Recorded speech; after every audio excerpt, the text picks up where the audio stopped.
We're fixing to go live. We can go live. So good Friday evening. How the heck is everybody? Welcome, welcome, one and all. It's good to see you. It's good to be seen by you. Welcome to Friday, where we're not going to do anything in particular. We're just going to hang out. We're going to talk. You guys hit me with some role-playing game chat. Questions, comments, criticisms, negative, nasty remarks. You pitch them, and I'll hit them. Shout out to all my friends on YouTube and on Facebook. I hope you're all doing just fine and dandy this evening. I don't know why Facebook's not starting. Hey, Damien. How the heck are you? Good to see you. What's going on with you? Hope you're doing well. I need to close that. I'll just close that browser. I got too much stuff. I got this tiny... Hello, Joshua Garlock. How are you? That is a lock for your GARs, by the way. If your GARs are giving you problems, they're getting stolen, spirited away, just get a Joshua Garlock and click on it. Nope. I don't know what that means. What in the hell? What in the hell is going on? Because I clicked start. Facebook should be starting. Let's just delete on it and start it over again. There we go. Hey, I'm back. But anyway, I'm just hanging out tonight. I'm having fun. Having a good time. We had Kyle on last night where we talked a lot about Conflict, his role-playing game, which is a good one. But one thing we did not do yet today, we did it last night. We got caught up, but we haven't done it yet today, is the Advent calendar. That's right. If you'll remember, if you didn't watch last night and you weren't here last year, last Christmas, no, don't do it. Don't say it. The previous Christmas, I got a Lego Star Wars Advent calendar. Apparently they're the hottest thing in the world. Or they were, anyway, for a while. And so the missus was proud and happy to get me a Lego Advent Star Wars calendar last year. And so I opened it up on camera and I put together the little bits and pieces and shared it with you. So I showed off the first two. And so I'm going to go in here. Let's see, where is it? Number 3. What do we got for number 3? Oh, this is pretty cool. And I'll put this up on camera. Give me rocket number 9, Cambot. One thing is, this set came with a ton of extra pieces. Somewhere around here, sitting on a shelf, I have this ball of little tiny Lego bits pieces. But I will show this one to you. Let me get over here to my control panel and turn on. There we go.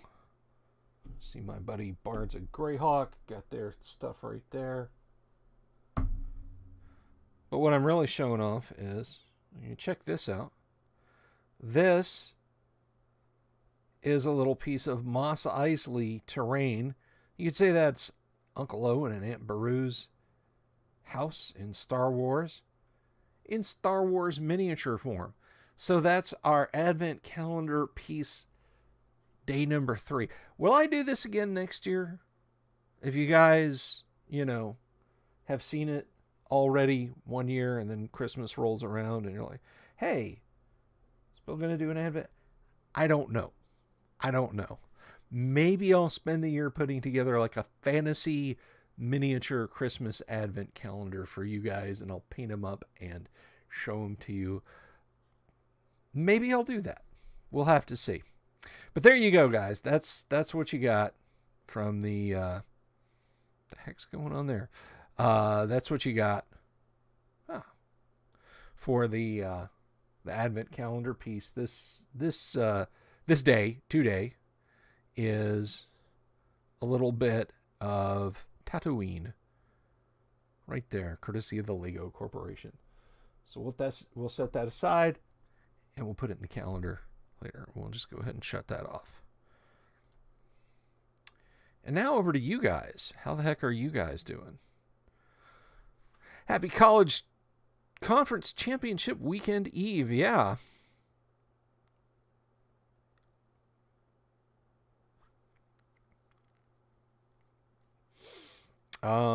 So as you know, we're big fans of college football here around the Delver's Dungeon. And so myself and Volcano God, big fans. Both our teams are going in. It's a very close thing. If you haven't kept up on college football, a few years ago they instituted a playoff system like they do with the pros, and now teams have got to vie to see who are going to play in the 4-team playoff, etc. So Volcano God and I are on tenterhooks.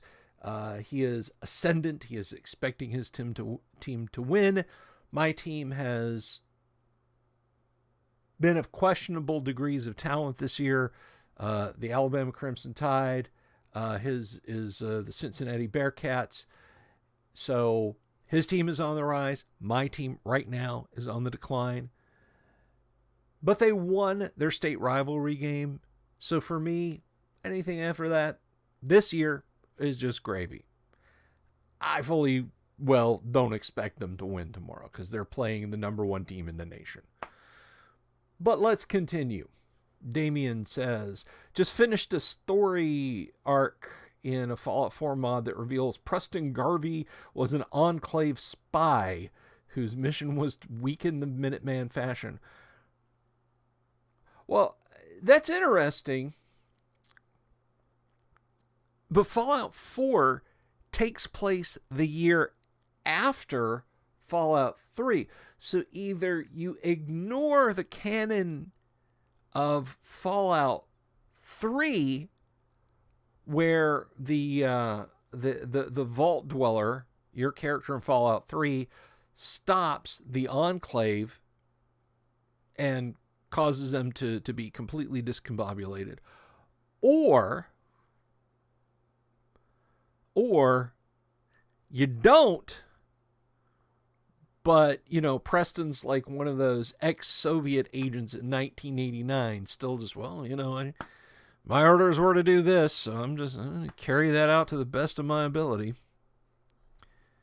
So I guess you could roll with that, just kind of your mental role-playing anyway. That's kind of a thing you gotta... When you guys play computer role-playing games, do you play them just as video games that have a backdrop of story behind them? Or do you put yourselves in the now? Do you put yourselves in the shoes of your protagonist and try and live the drama through it? Like, what would be said? What would be going on? Regardless of any dialogue you do or don't have, any dialogue options you do or you don't have. See, I lean a little bit towards the latter. And the unfortunate part about a computer role-playing game is, it's like Gary Gygax said, is there's nobody to play your role to. The computer doesn't care. It just cares if you select specific trees of dialogue. And they can kind of care by attaching reputation systems, and, like if you did the thing in Fallout 3 where you can set off an unexploded nuke from the war and cause like one of the big towns of survivors trying to reconstruct, you wipe that town out, and anybody else then in the wasteland, the DC wasteland, the ruins of Washington DC and surrounding suburbs, will, like, your dialogue options will definitely change. Damien says it's 10 years after Fallout 3. Okay.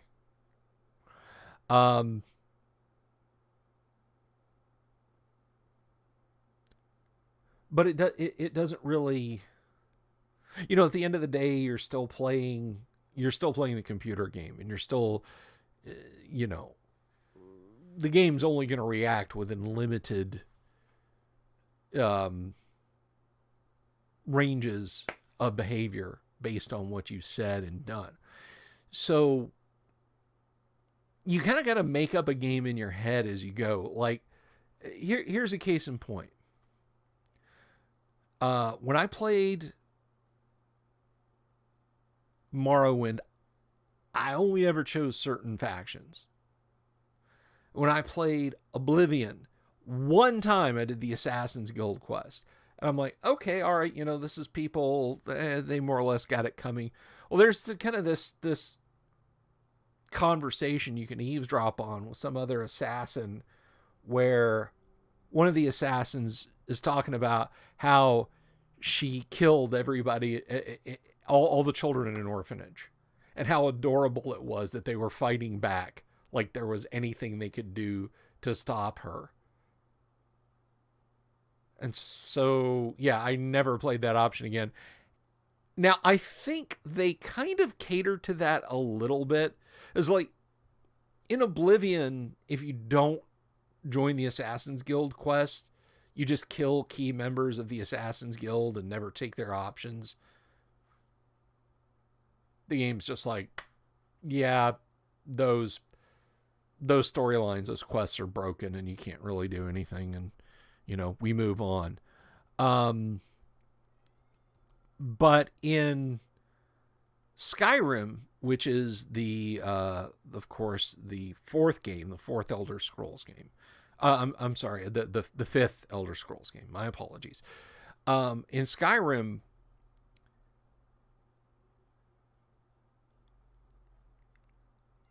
there's a little boy who escapes from an orphanage. Actually, it's kind of funny, and he is his parents are killed. He's put in the orphanage. He runs away from the orphanage because the headmistress of the orphanage is really horrible. Well, one of them is really horrible. And then he breaks back into his house and lives there. And he tries to summon the Dark Brotherhood. And there's this magic rite and the demigod that guards over the oh, hey, Rob Cocculus. Cicero, let him live or kill him. Kill him. But anyway, there's this magical spell that you can cast, and the demigoddess of the Assassin's Guild, the dark, was it the Dark Lady or the Dark Mother or something like that? It's been a while since I played an Elder Scrolls game. You'll have to forgive me. She'll give that assignment to the Dark Brotherhood through the speaker, and then the speaker will say, here's your contract, go kill this person. Well, his house, you can just walk into. And when you go in, please, sir, I want to live. When you walk into his house, the kid is overjoyed because he thinks you're a dark. It doesn't matter what you've done. I mean, you can play like saintly up to the point where you walk into the kid's house. He thinks you're the Dark Brotherhood assassin, gonna go murder the nasty headmistress. And if you go there and do it, it doesn't give you a reputation knock, and she kind of has it coming. She's a pretty horrible person to the kids.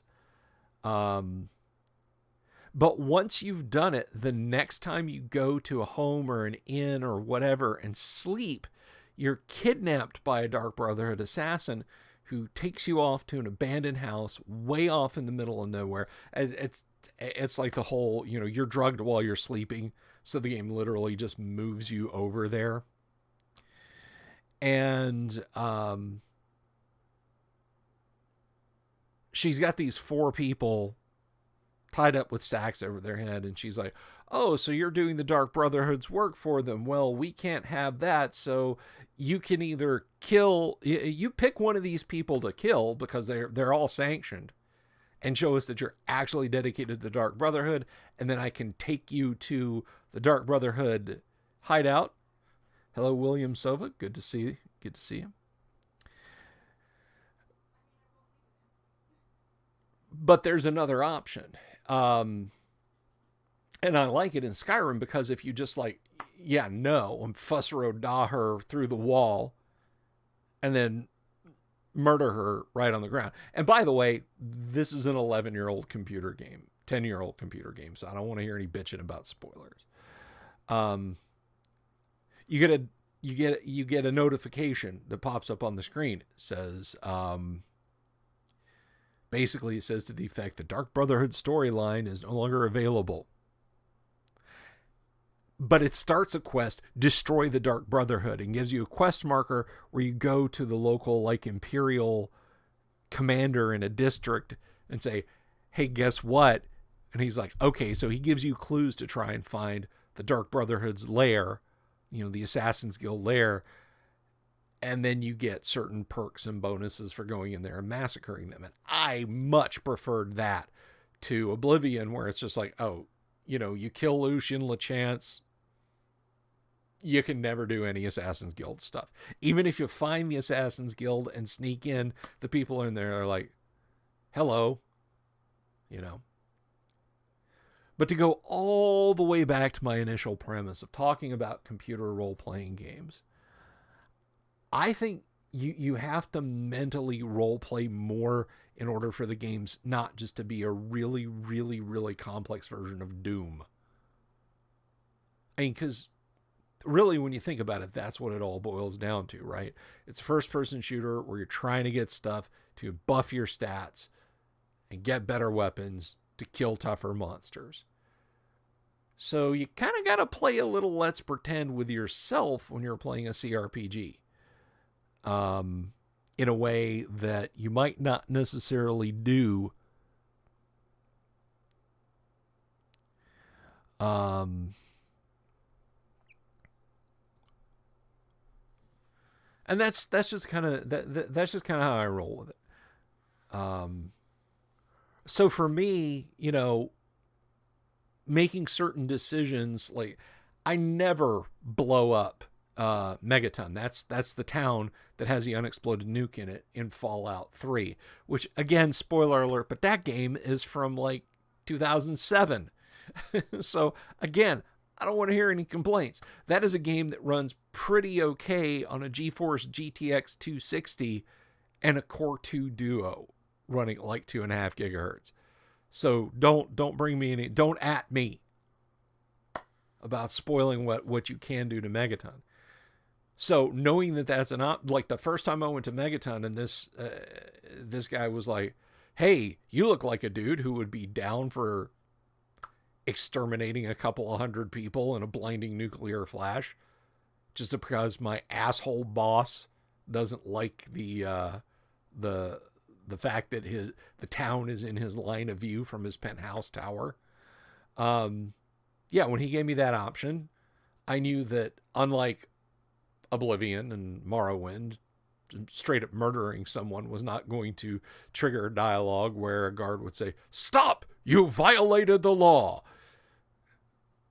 So I broke out my handy 10mm automatic pistol and emptied a few clips into him.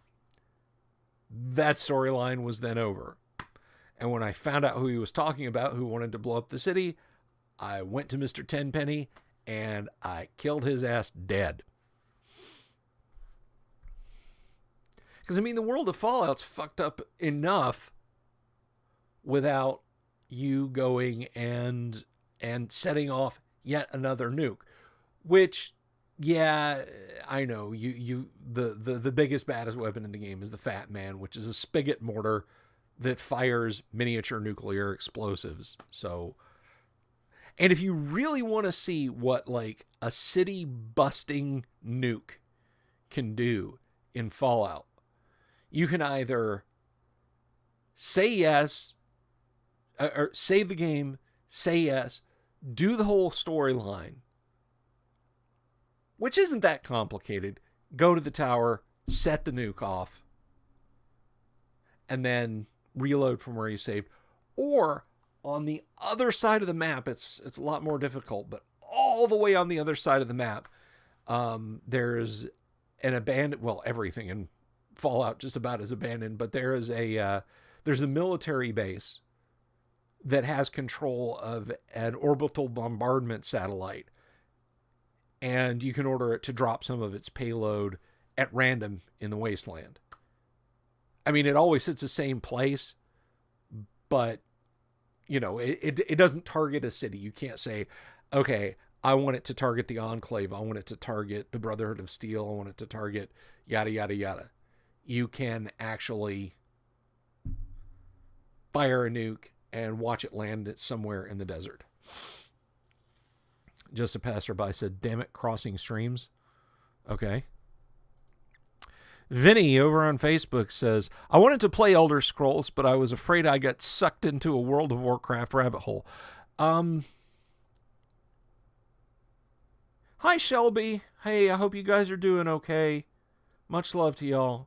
Shelby Lesh there. Wife of Tracy Lesh, who has been on this live stream before. You may have seen Shelby in the background on the live streams before. One day we'll get you on a live stream, Shelby. But, so yeah, the Elder Scrolls can be a bit of a rabbit hole. I was thinking about this the other day.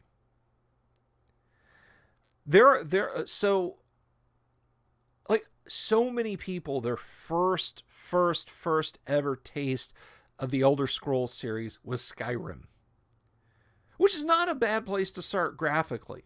But if you're like, wow, that was awesome, there's a ton of references in there, I want to go back and play the other games. The games will get, as you go back, depending on you, depending on your taste, depending on your love of graphical acuity and everything, the games will get progressively worse as you go back.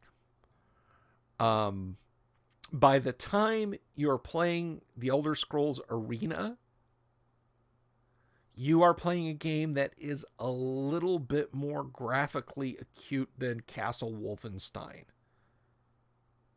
Or Wolfenstein 3D, rather. The original Castle Wolfenstein was a 2D sprite game. So, yeah, it's a ray casting engine. It's somewhere between what's Rise of the Triad and Doom in terms of graphical acuity. Daggerfall is not much better, but I will give Daggerfall props for one thing. Daggerfall's world is the size of the southern half of England. Not like they show you a map where it's like, oh, it's this huge world, and like the far left-hand side of the map and the far right-hand side of the map, you could traverse that in a few minutes, holding down the Walt key.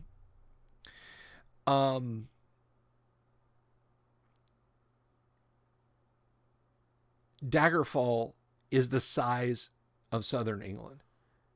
It will take you days to cross the map going on foot.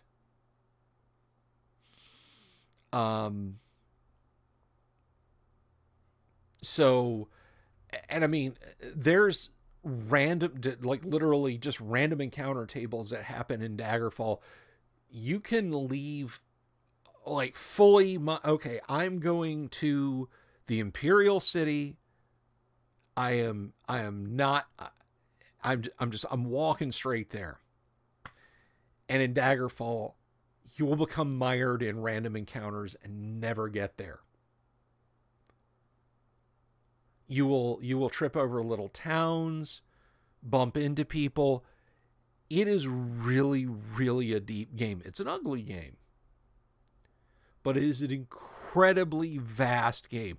A lot of it is a howling wilderness where it's just like, I've been walking for 2 hours and I haven't even seen a random monster encounter, like a random wildlife encounter. I passed a couple of tree sprites. So you have to be prepared for that. But in the broader mix, Morrowind stamina system. Oh, come on, man. Morrowind is a fantastic game. Morrowind, I think, struck the perfect balance between incredibly greebly nuts and bolts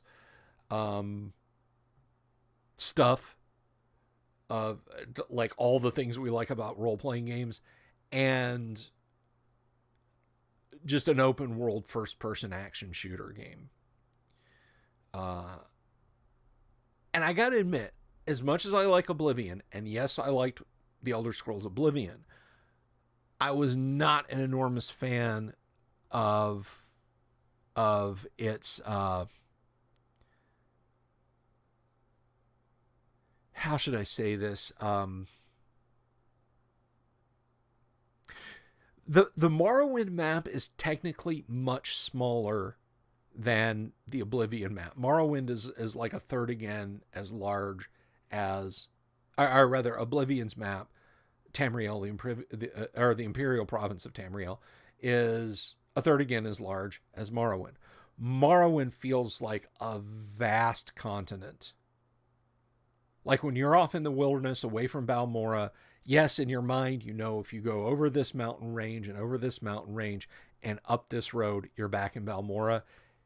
They have a way of making you feel like when you're in the grasslands, which is on the east coast of Morrowind, that you are far from home.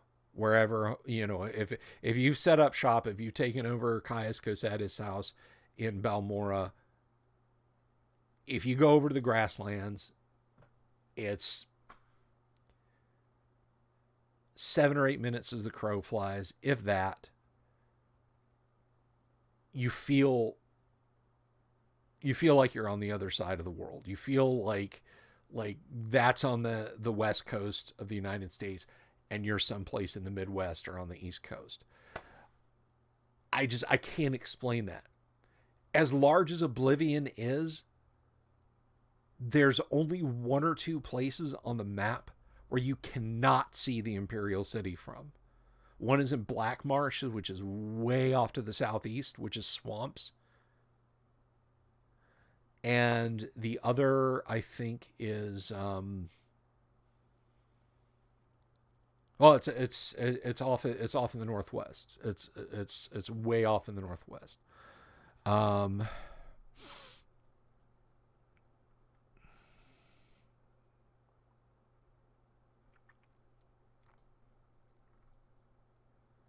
Oh, look, Vask.tech is back. Well, let's just remove you, Hillary Oliver. Robot, you're unwelcome. And you're gone. You are gone.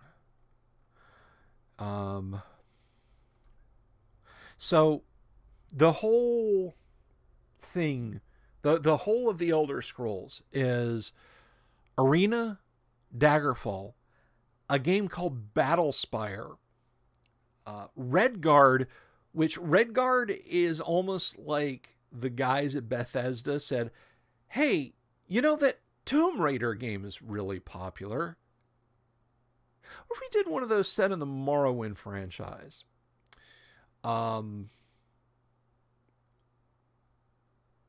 But there are also 2 mobile games. Now today, these days, I can't believe I'm saying this, but these days, a mobile game means something really different than what it did back in 2009. Nowadays, a mobile game is like, it's the game you played on your computer. We've just dialed the graphics back and cut out a few quest options. Otherwise, it's the same because your mobile phone, it can do 480p.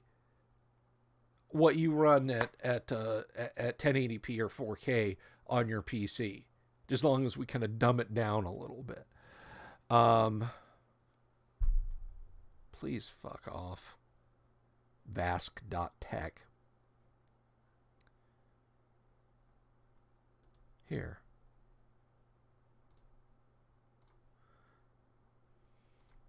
All right. But anyway, but there were actually, for the little Symbian operating system based flip phones, that had like, 56 colors on screen were not even as good as a Game Boy Advanced from the early 2000s. There were a couple of Elder Scrolls games, and they're canonical. Little like NPCs and characters, well, that would be NPCs, but NPCs and events in those sometimes, very rarely off in the corner, gets mentioned in the main hub of games. So then we got Oblivion and all of its add-ons, including Shivering Isles, which is as big as Oblivion. Like Shivering Isles is literally, they could have said this is the Elder Scrolls 5 or 4. Oblivion was 4. They could have said that Shivering Isles was the next Elder Scrolls game and done just fine. So there was a crap load of content, DLC, and so on. Microtransaction DLC started with Oblivion, when you could buy horse armor, which did nothing. It just looked good. True fact. And I will get to you folks over on Facebook. I promise I'm coming back. But so there were Oblivion and all of its add-ons. And then there's Skyrim and all of its add-ons. And apparently the Elder Scrolls Online counts. So there's 1, 2, 3, 4, 5, 6, 7, 8, 9. There's 10 Elder Scrolls games. So in response to your statement, Vinny, yes, it is a rabbit hole that you can go down. But seriously, you're fine jumping in at any point. You're not going to miss that much. If I had to say pick a point to jump in, I would recommend Morrowind, and then go to Oblivion, and then to Skyrim, and then see, where they're going to do. And just play those 3 games. Not, mind you, that 3 games with a couple of hundred of hours of content each. And that's not counting Skyrim's Radiant quest that will just literally you can potentially play Skyrim forever doing little, I lost a book in the abandoned mines. Can you go fetch it? Where it's literally just the game AI like rolling on random tables to create a quest off of the main quest. So those 3 games can get you fully immersed in the world of the Elder Scrolls without having to run DOSBox to get Arena and Daggerfall and Battlespire and Redguard working. I forgot Redguard in my count. So 11 Elder Scrolls games. So if you do Oblivion, or if you do Morrowind, Oblivion, and Skyrim, and any add-ons to those, because there were a ton of add-ons for Morrowind as well. There was one where you had to deal with werewolves and vampires. There were add-on expansion packs. There's one that's got you, you meet the Nords in a serious way for the first time. If you remember the Nords and the Dark Elves from Skyrim. Let's see. So, Vinny, I enjoyed when Tracy Lesh was on. We always enjoy Tracy Lesh being on the show. Tracy is one of the more fun guests, and I like one of the more fun recurring guests that I like having on the show. I got to tell you something. I have enjoyed everybody who's been a guest on this show, going all the way back to when I had Rob Schwalm on. I enjoyed having Rob on. Paul Stormberg is a treat. Darlene, the artist, is, sweetheart. I got to have her on the show again one day when I can come up with good art-related questions that don't necessarily pertain to TSR history, because she's more than that. She's more than just that. I want to have Darlene back on the show. But yeah, Tracy is awesome, and I love having Tracy on the show.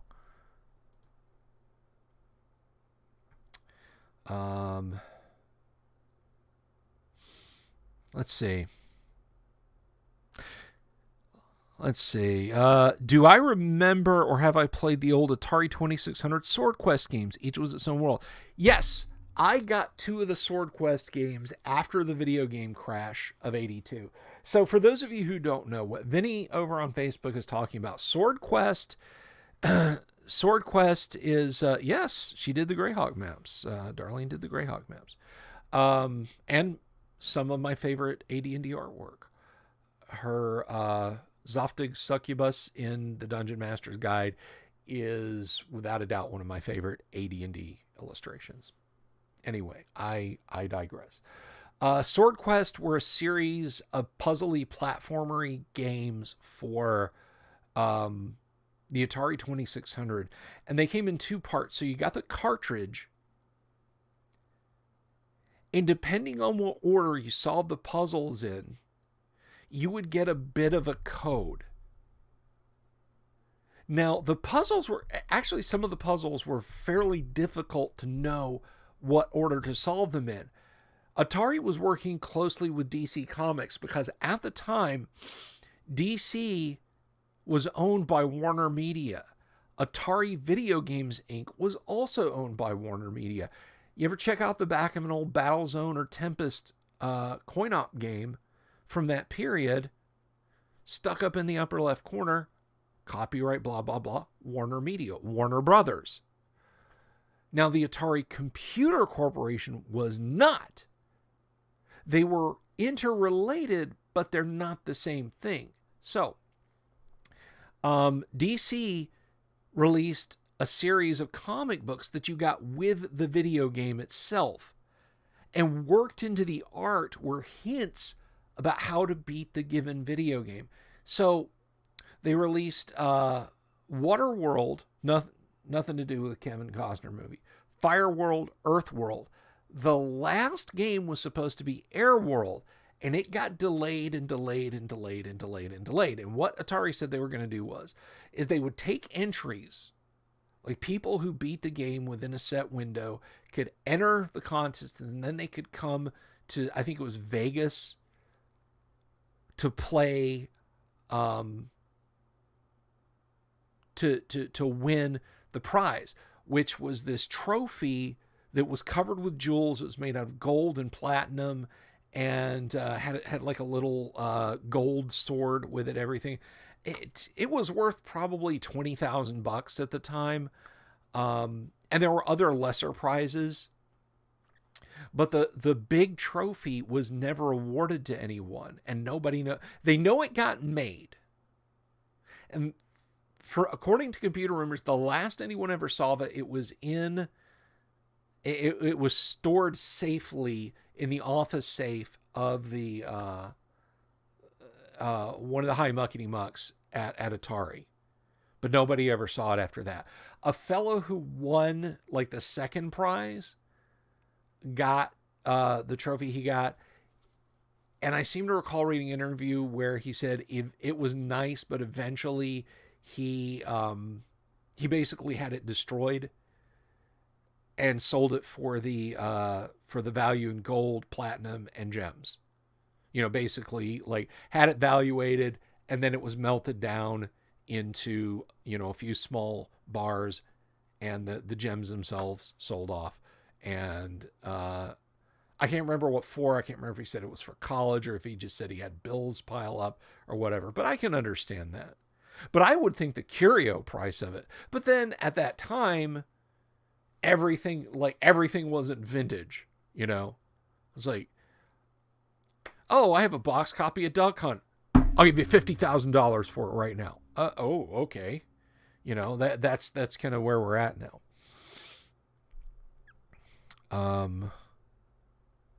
Kevin says, sandboxes are too much for me. I don't like leaving an area until everything is done there, and CRPGs just won't allow that. No, they will.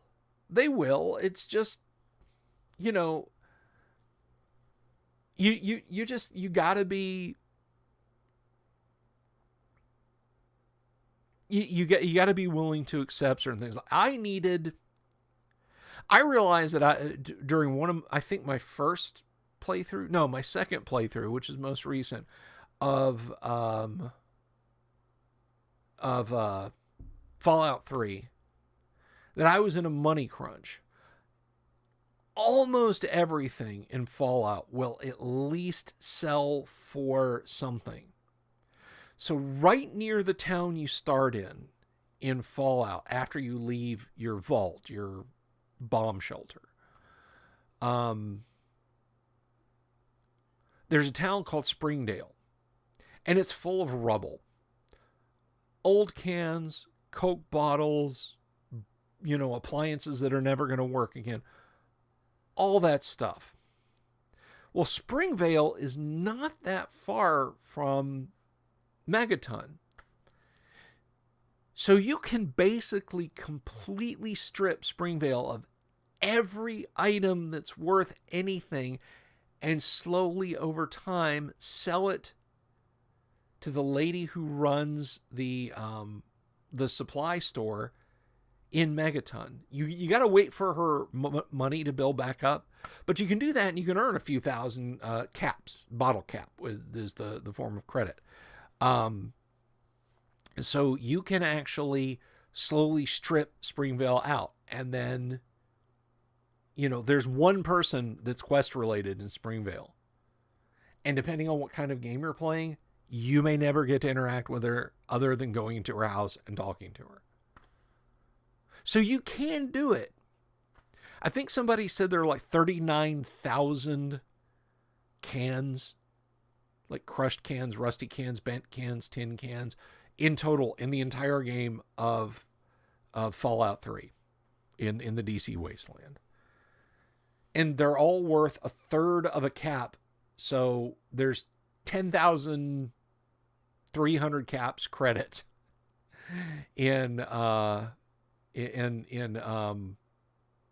crushed tin cans, lying in bunkers, rolling around on the ground, sitting in burned out cars, in bandit hideouts, in the ruins of houses, knocking around on the street of the ruins of Washington, D.C., and so on.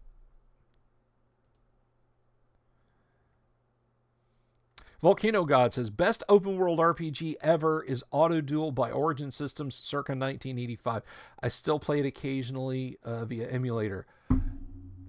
I will give that a runner-up because now I've never played Auto Duel, but I will say the runner-up to that is Questron. Questron was Skyrim 20-something years before Skyrim.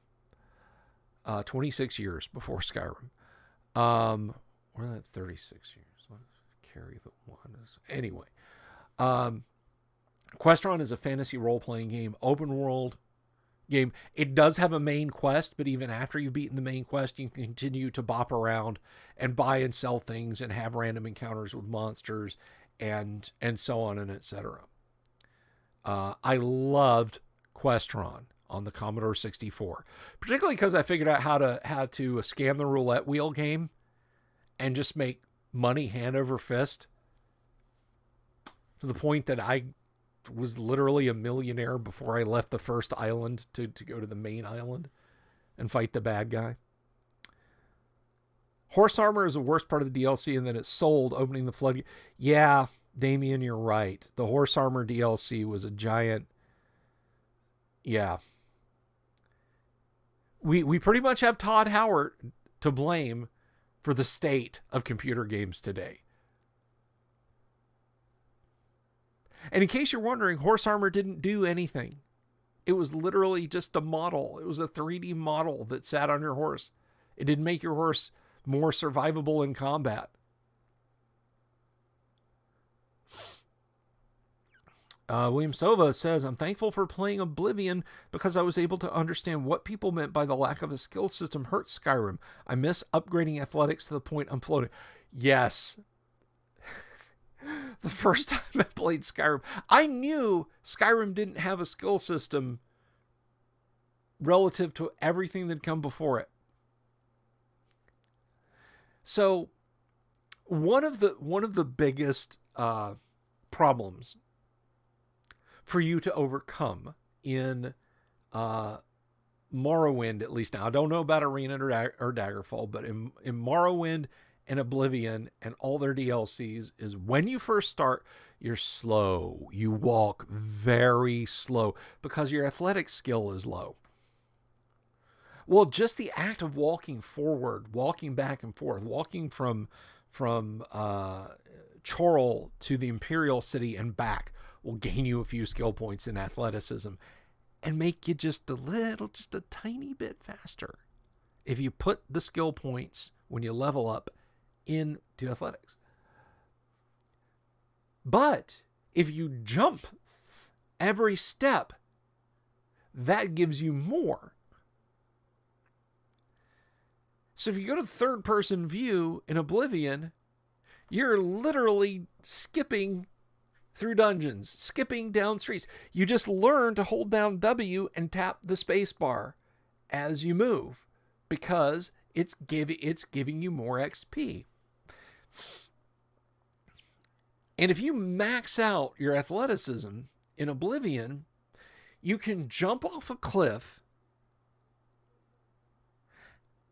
and your character is moving fast enough that you can jump, turn around 180 degrees, and move back. It's not even a double jump. It is the most broken-ass, cartoony, Bugs Bunny, Roadrunner-y thing to go jumping off of a cliff from the highest point in the Geralt Mountains in Oblivion,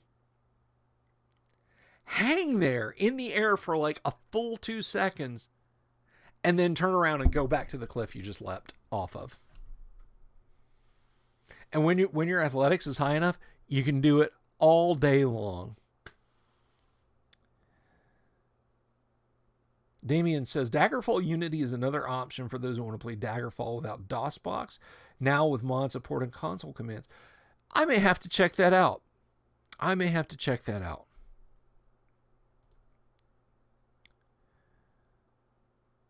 Vinny over on Facebook says, I remember downloading and playing a Rocky boxing game on one of my old phones. There you go.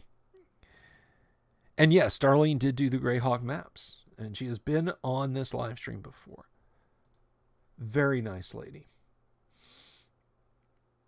Yeah, you turn into a Chinese wuxia character in Oblivion.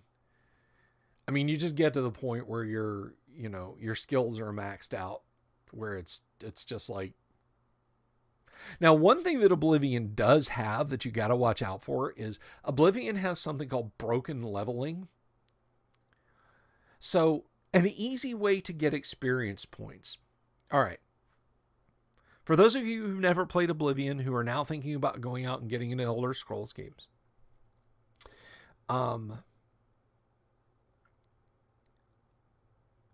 when you first start the game, you have many different options for what class you want your character to be.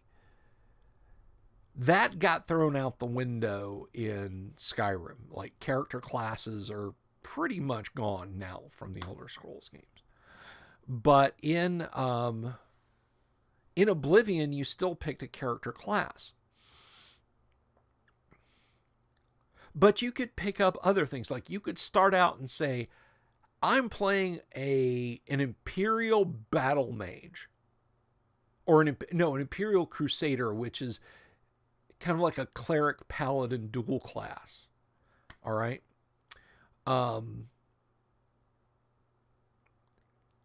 And if you want to, you can reshape that character. You can basically, over the course of your gameplay, turn him into a sneaky, murderous thief assassin and never go back to being a crusader. It's kind of like, there's this YouTube video. It was clickbait, just kind of sucked me into watching it a few years ago. It's a guy, it's like, we turn a hammer into an axe. And I was like, okay, this is, this guy's he's going to be using the claw of the hammer. He's going to, file it to make it sharp and show us how to, you can cut stuff down with a hammer if you need it. Nope. He had pretty much like a full industrial workshop in his garage and like heats the thing and tempers it and basically uses the hammer's head as an ingot to make an axe out of. That's kind of what you would do if you did what I said and took an Imperial Crusader and worked around to them being a thief. But you can still, like, if you play the game long enough, you can level up everything to the point where you can sneak around in full plate mail, full heavy ebony or Daedric plate mail, and like sneak past people, and the little hidden icon doesn't change even though you're going down a crowded city street in broad daylight. Like, you walk right in front of people, crouch down in this full demonic looking plate mail, and they don't even see you, just because you've leveled everything up. In the Imperial City, there's a river port. In the river port, there is a pirate ship. Well, the crew are pirates. As far as the Imperials are concerned, the ship is completely okay to be there. It's legitimate. If you go onto the ship, the crew immediately attacks you. You fail your reaction roll. If you run off the ship and head straight towards city guards, the city guards will attack them and eventually kill all of them. It may take a while. You may have to actually leave the city and come back periodically to restart the fight and respawn more city guards, but eventually you can cause all the crew of the ship to die. Now, in addition to getting all of the trade goods off the ship that you can then take over to the market and sell, you now have a house, a very nice house, I should add. If how your hideout in a video game looks matters to you, when you get the ship, you've got a nice place. There is a door that just opens to an otherwise accessible balcony, basically.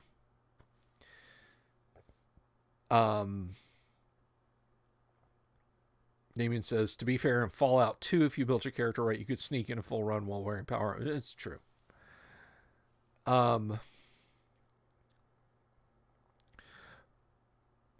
that door, in Oblivion, locks have levels. It's like a lock can be level 25, a lock can be level 35, whatever.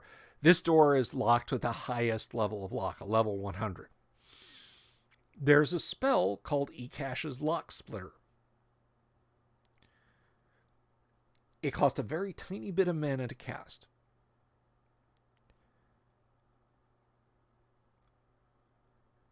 And at first level of casting it, it doesn't do hardly anything. Even at higher levels of casting, you're better off trying to pick the lock because it's got that rotating lock pick. Or is it bumping the pins? I can't remember. I think Oblivion introduced bumping the pins, but I can't remember. Anyway. So, if you learn Ekash's Lock Splitter, regardless of what class you are, you aggro all these people on this ship, run off the ship, get them killed. The ship is now yours. You can sleep there. You can go into the captain's cabin, look at this exterior door, which is in direct line of sight. There's a bed to your left. It's bumping the pins. Thank you.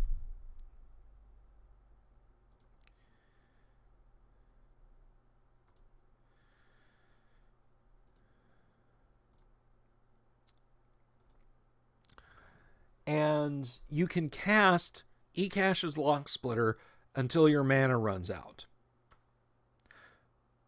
Move the mouse ever so slightly till it's pointing at the bed and hit E to rest. When you stand up, you're facing, when you get out of bed, you're facing the door. And if you're not, you just have to press the A key to turn around so you're facing the door again. And then start casting it. Your low-level lock, open lock spell will fail every time. but every failure gains you XP. You can stand there. I stood there for a couple of hours one night, and I just grinded XP. And I was like, this is super. This is awesome. It was neither super nor was it awesome because of the broken leveling system. I basically accidentally made an utterly broken and useless character. Very high level, completely useless skills for what I wanted. And because I had maxed out the levels that the character had, I couldn't do anything to fix them. Not quickly.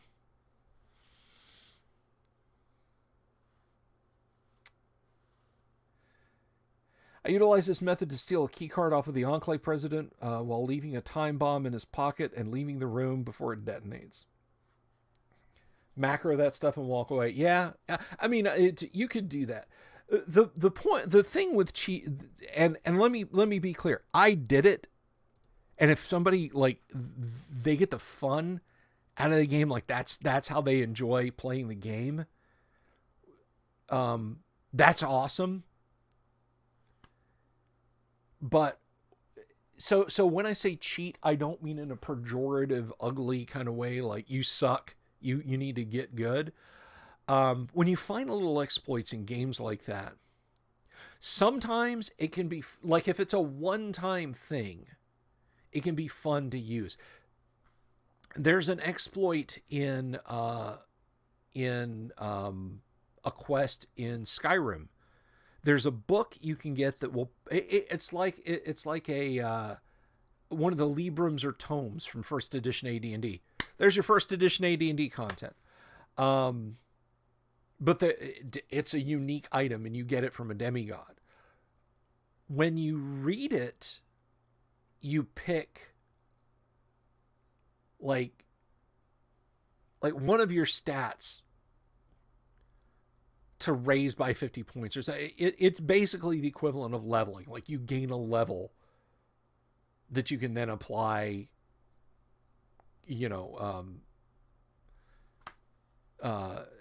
character build points to skills by reading the book. And you can do it once and then the book disappears, or it's useless. I think it disappears, but there's a way that you can read it and put it back on the shelf with a couple of quick key presses. You get the bonus, but the book goes back on the shelf. Hello, Jehovah. And you can do that a few times. Eventually you'll screw up and you'll read the book completely and then it'll be gone. At least that was the case with me. I did it a couple of times and then it was gone. You could macro it. You could very easily write a script from the command line in the CLI, the shell for the Elder Scrolls games, which is the tilde key, by the way. You hit the tilde key and you can type in different command line parameters.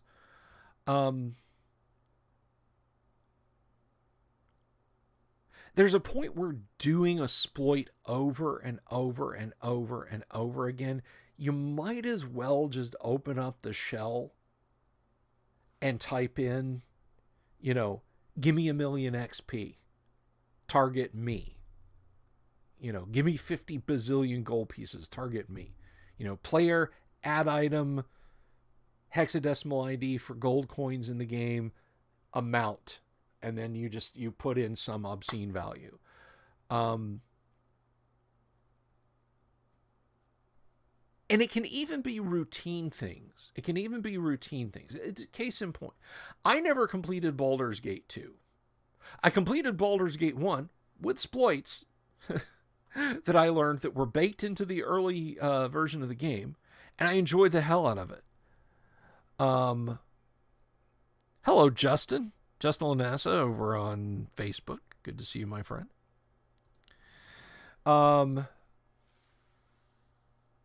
There was a point where I accidentally went into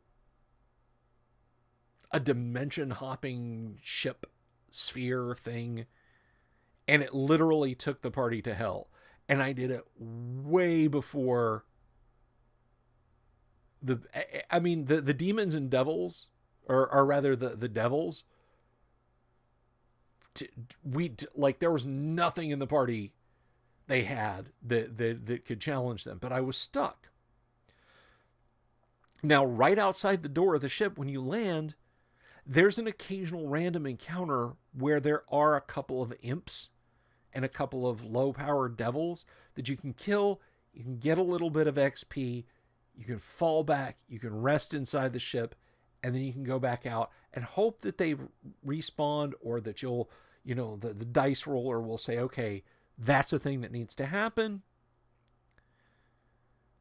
And so I did that over and over again to try and grind and level my party up slowly, because nothing past that was I capable of dealing with. And about halfway, well, I don't know what way through the process, as I was going along, I'm like, if this is what I'm going to have to do, I might as well just open the console, the command line for Baldur's Gate, and just go ahead and assign all the XP.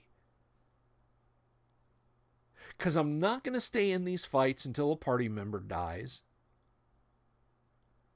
And all I'm going to do is keep going out here trying to trip this random encounter for the next day. Like 9 hours of playing the game, sitting on my ass in front of my computer. As Kulid says, macro that stuff and walk away. So I kind of weighed, do you want to play it like that or not? And I said not, and I put it away. And I never went back to it. Now, I know if I hadn't gotten on the spaceship, the Dimension ship, if I had just gone around and done other adventures, but there's no indication. And it's very hardcore AD&D like in that, right? Years ago, a friend asked me, he was running Tegel Manor. Now, you could take a first level party in Tegel Manor and have some adventures here and there, but there's no balance to it. And I don't say that as a bad thing. There's no balance to it. You can walk into Tegel Manor and there's a butler that it's a Balrog. It's a type 6 demon. And it'll ask for your cloaks, and it'll get more and more insistent and angry. It's bound to the house. All it can do is stand in the foyer and ask for your cloaks. But if you don't give it your cloaks, eventually it'll snap and attack the party. If you give it your cloaks, you just walk away. But off in one corner of Tegel Manor, there's a boarded up door. And I mean, it is seriously boarded. It's not just like a couple of planks and an X and then one across the bottom at a weird angle. It is completely boarded up. And there's a turret, like a turret tower in one corner of the manor. You can see it from outside. Well, if the party goes to the trouble of prying off all these boards, and it's described as being a very arduous task to do so, the resident of that tower is a lich. If your first level party is looking for a safe place to hole up and they decide to go over here and do this, there's no indication. There's not like heaps of skeletons and that are blackened and smears of dried blood everywhere and, iron and salt filing or iron filings and salt crystals and burned out candles indicating people are trying to ward the thing away. But just no, you can just, you can pry all the doors off. And there's no indication for the players to not do that. But the big warning sign is that they're in Tegel Manor. The build-up for Tegel Manor is, this is a notoriously dangerous place. If I go into a dungeon and I find something that is nailed up, sealed up, shut off, cut off, locked away, even if there's no like do not open till Christmas sticker on it. And I'm like, give me the pickaxe, hands. We're going through this door. And we're all first level, you know, even at higher levels. Guys, what is the Tomb of Horrors called? The Tomb of Horrors. You start talking about a Sazerac, you know, the skull arrangement of stones on the top of the hill. And I always thought Gary was really generous with some of the indications in the Tomb of Horrors. If you detect magic or detect evil at the Sphere of Annihilation, the Great Devil Face, it will radiate evil and magic. Like to the point that it's visible to everybody, even the people who didn't cast a spell and don't have that kind of magic. Like the thief standing next to the paladin, I detect evil. Oh my god, and the thing is just like radiations of evil are coming out of it. Don't go there. Elsewhere, there's the infamous wishing gem. It's a gemstone lying in the floor, surrounded by heaps of blackened skeletons. The walls have scorch marks on them. There's piles of destroyed equipment. This obviously blasted by horrible radiations. And there's a gem sitting in the middle of it. If you detect magic on the gem, it radiates powerful wish magic and powerful evil. You're in the Tomb of Horrors. There's an indication that you shouldn't touch. This is how Mother Nature says do not touch in the dungeon. So a walled off thing, whatever. But Baldur's Gate, there's absolutely no indication that that ship is going to take you to hell. You're stuck if you're low level, because getting it out of there means adventuring through hell and fighting demons and devils. And I was like, I didn't see this coming. I mean, I didn't think the ship was going to take us to like Candyland. And I shouldn't fault the game. It's an AD&D adventure game, right? You got to expect some fuckery from the dungeon master, even in the late stages of 2E and high romantic fantasy where all the women had Stevie Nicks hair and everybody looked like they'd stepped off the cover of Dragonlance novel, even if it was Forgotten Realms, right? But so you know, I could have expected that, but to go to tie this back over to computer games, when there's, you know, when you hit a point where a game is just a grind and you would be better off just literally tilde IDKFA and just blasting away at the thing, reevaluate whether or not that game is actually any fun, you know? And Coolidge says if you aren't having fun, you do what you have to for the fun to happen. It's your game. It's not like it's multiplayer or something. Exactly.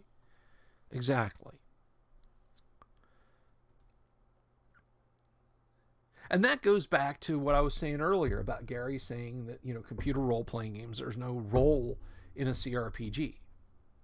It's just CG, computer game, because you're not playing a role to anyone except maybe to yourself. Now, I have seen some valiant attempts. I know that there are people who ran EverQuest shards that were, or EverQuest servers that were strictly role play. And, you know, they're very serious about being in character and, you know, out of character shenanigans like, oh, I'm going to bunny hop around your wedding thing that you're doing. You know, that sort of thing. Didn't appreciate it. I know that there are role-play World of Warcraft servers. And it just kind of goes on and on like that, you know, different shards. But then there's a lot of them where it's literally people that just want to see numbers go up. They're not there for a story. They're not there to say these and thous and forsooths and gadzooks and, you know, orcs from the north, my lord, and all that. They're just there because they want to see numbers increase. And if they can do it by making you have a bad time, that's griefing, and that's something different. But, more's the better to them.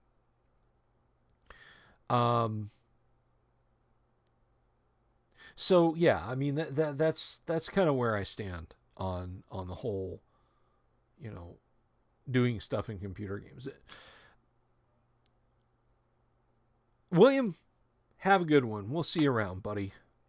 I'm going to wrap it up here in a few minutes, guys. Myself. Thank you all for stopping by tonight. I appreciate it. I know my intention today was to do the live stream at a normal time. One of our fuzzy kids, my puppy dog, had to go to the vet.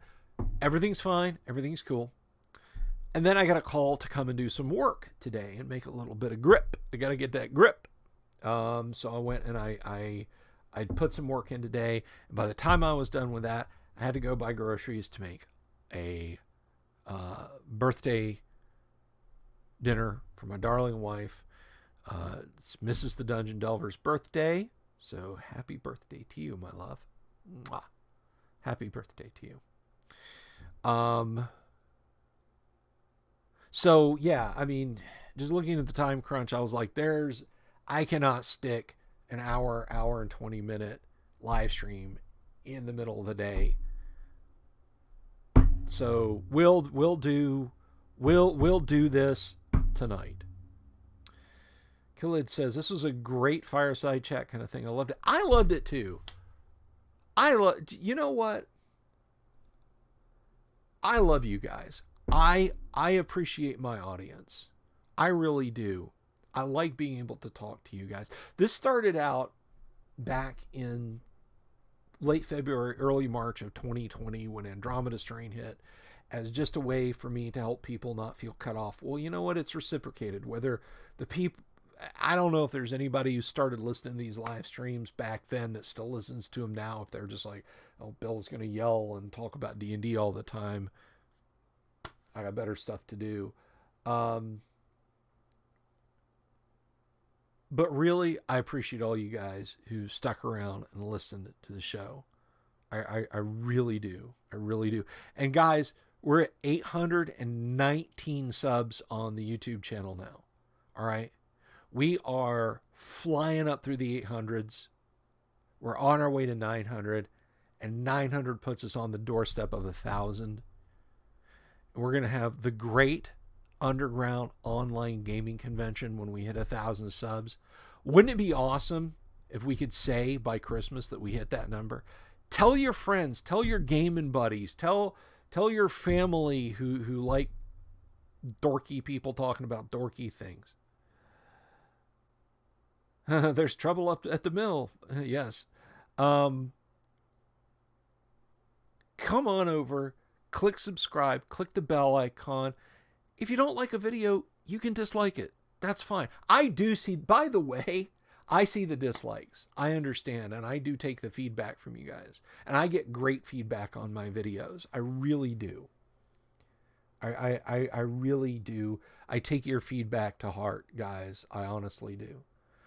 It means a lot to me. And Chris says, Chris is a longtime listener. There you go. You know, got an old school fan there. And he's an old school fan there. Well, thank you, Vinny. I will tell the missus that you said happy birthday. So let's do it. Let's drive forward. You go out. You guys, the more folks we can get at the table, the sooner we will have the great underground online game con. And it will be a stone groove. Original D&D, AD&D First Edition, Gamma World First Edition, Twilight 2000, Tales from the Loop, maybe some Fight in the Skies, Dungeon, Hero Quest, plus other stuff that you guys, if somebody wants to say, hey, I want to DM a game at your online con, then let's do that. Come on, sign up, and we'll do that. But we'll celebrate that when I get 1,000 subs. Khalid says, I have a memory for things I wouldn't be able to recall an hour after doing. Oh man, no, trust me. Hey, it's Swiss cheese up here, brother. Don't you even say that. So anyway, that's what I want to do. I want to get 1,000 subs on the channel because yes, I can monetize. And let me ask you this, guys, in passing, in closing, to wrap this up. Think about this. Would you be more, or would you support this channel through Patreon if I had a Patreon? Just think about it. You don't have to answer. You don't have to say, well, no, I wouldn't. How dare you? Or absolutely, here, take my money. Not asking that. Do you guys think that's something I should do? I mean, I have a Patreon. I don't talk about it because I don't know what to do with it. But just think about it. Just think about it. Listen, I meant to give you guys a wrap up, a summary of Monday's game, and I didn't, and I'm sorry. But my voice is starting to go. So please, everyone, have an absolutely fantastic evening. Maybe I'll do another late night stream tomorrow night after the dust settles, after I finish putting up the Christmas decorations, and we'll talk about we'll talk about the game summary then. Maybe I'll make a post on Facebook and YouTube community, whether or not I've decided to. So you're not sitting around going, oh, is he going to do it? Is he going to do it? Is he going to do it? You'll know well before I do it. All right. That is truly it, guys. If I don't see you tomorrow night, have an absolutely fantastic weekend. Again, I love you all. Thank you all for being here. Thanks for the guys over on Facebook. I love to see engagement come over from Facebook. I really do. You got my Facebook fans. I see you. I see you. I know you're over there. YouTube fans, keep flying the flag for me, and I'll catch you guys at some point in the future. Y'all have an absolutely wonderful night.